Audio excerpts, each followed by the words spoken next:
Hey, what's up, everybody? True Boxing here. Thank you for coming back to get hit with the truth.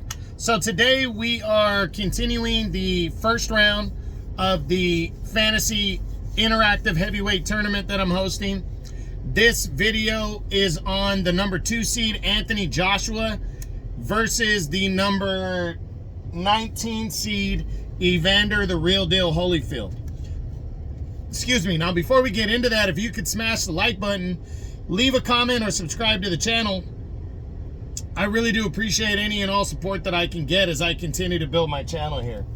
So, this matchup right here, I'm pretty excited about because you got AJ Anthony Joshua, very popular, former 2-time unified heavyweight world champion, battling Evander Holyfield in this millennium, the number 19 one-time champion during this millennium, but overall Holyfield was a undisputed heavyweight champ, 4-time heavyweight world champion. But you have to evaluate this fight because this tournament is based on the best of this millennium.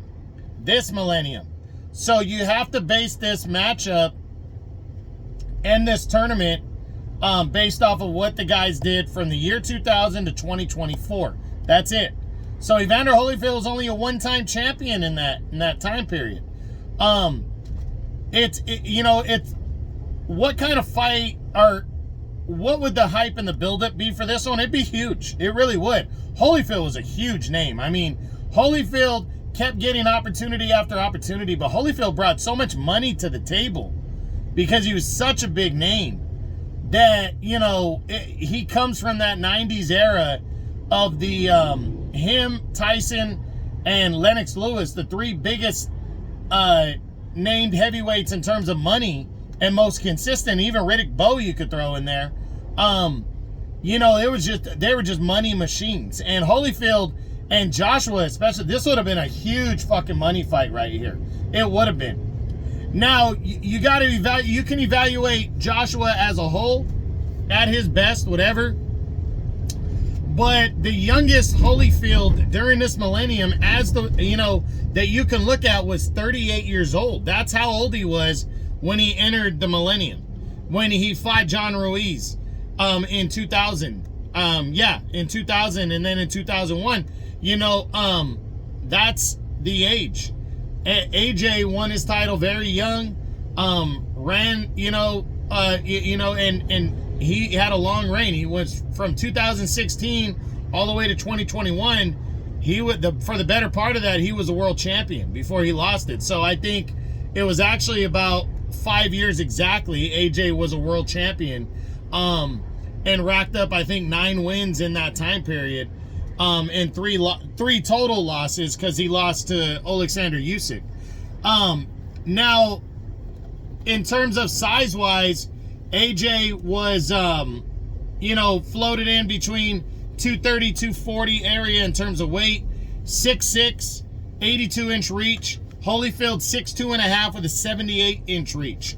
And I think Holyfield came in probably around 220 area. So AJ's got a significant size advantage, but how does this fight play out? How do these two guys approach each other? Holyfield, a consummate pro. He'd know that AJ's a big guy. He's been in there with big guys. What kind of fight would it be? Would he fight him the way he fought Riddick Bowe, or would he be able to? Or Lennox Lewis, where he was cautious? And I really believe that Holyfield would be cautious, but I think he would know, based on what he's done during the millennium, he would know he would have to go in and attack Joshua. Joshua, I think, would start early with the jab and boxing to see what Holyfield's got, to see his reactions. But I think the speed would be there, and I think Joshua would start getting aggressive after the first few rounds and start throwing that uppercut that he likes to land. And I think once that happened, it could change the story with Joshua's power and his size and stuff like that. But I think Joshua would start cautious because he wouldn't want to get caught by a savvy veteran like Holyfield, who's been there and done that. But again, I think he knows, you know, especially in a tournament format, I think Holyfield would attack more, and I think Joshua would be cautious, use his height and reach, box early, but want to put on a good performance against a good but older veteran former world champion. And I think Joshua's goal would be to knock Holyfield out, but he'd want to wear him down. I don't think he would want to go for that knockout early. Of course, he would take some risk. He would land a couple shots here and there to test Holyfield out, of course.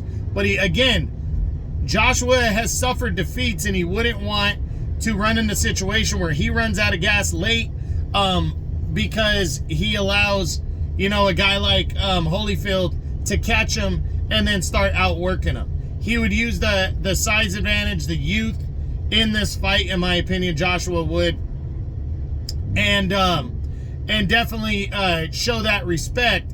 But know that he's the odds-on favorite going in, and that he should win this fight. And again, the more I think about the fight, even though I was a big Holyfield fan, at first I was like, for sure, Joshua takes a decision in this one. Holyfield would fight hard, but Joshua wins a decision. But now, I think Joshua would learn from Lennox Lewis's mistake of being too cautious. You know, the difference that I saw in Usyk and Fury to Lewis and Holyfield, all the way back to Lewis and Holyfield, the difference in undisputed title fights is Usyk and Fury weren't afraid to go for it, weren't afraid to expose themselves, take some risk, and go for the big punch. Lewis and Holyfield didn't do that. That was a jab fest. There was a little spurts of attacking, but it was more trying to outbox and win a points decision on both sides. I think Joshua would be aggressive, and he would learn from Lewis's mistakes, and I think Holyfield would be a little bit more aggressive as well, and I think that would play into Joshua's hands, and I think that uppercut would be prime for Holyfield, and I think Joshua would land that big uppercut and open up as the fight progressed, especially in the second half, and I think he would knock out Evander Holyfield in the later rounds. I'm talking like between rounds 8 and 10 or 11, something in that nature. But Holyfield, you know, you can never count that old fucker out. You just can't. The dude was just a consummate pro. He's a Hall of Famer, and being in the big fight, he'd be used to that as well. But Joshua racked up a lot of big fights himself, so you know he would also know what to expect in those fights, and I think he would handle it well. And I think AJ wins this fight by TKO in the later rounds, advancing on to the second round of this tournament. So that's it. That is my tournament continuing, my fantasy interactive heavyweight tournament continuing. This matchup, this video was on AJ Anthony Joshua, the former 2-time unified champ and number 2 seed in the tournament, and former 4-time heavyweight champ, former undisputed heavyweight champ, number 19 seed Evander the Real Deal Holyfield. Let me know your vote, what you think. That's it. That's what I got. I hope you enjoyed the video. If you did, smash the like button, leave a comment, or subscribe to the channel. I appreciate any and all support. This is True Boxing. You've been hit with the truth.